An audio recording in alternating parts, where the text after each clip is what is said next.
Bakit nga ba na-trade ang franchise player ng Charlotte Hornets na si LaMelo Ball? Halika at ating pag-usapan.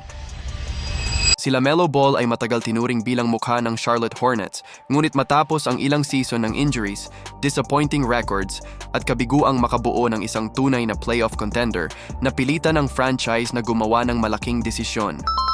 Sa halip na ipagpatuloy ang parehong core, pinili ng Hornets na magsimula ng panibagong rebuild, at ito nga ay ang pag-trade kay LaMelo at magbigay sa kanila ng mahahalagang young players at future draft picks na maaari nilang gamitin para sa mas magandang kinabukasan. Samantala, para sa Timberwolves, ito ang pagkakataong makuha ang isa sa pinakamagaling na playmakers sa NBA.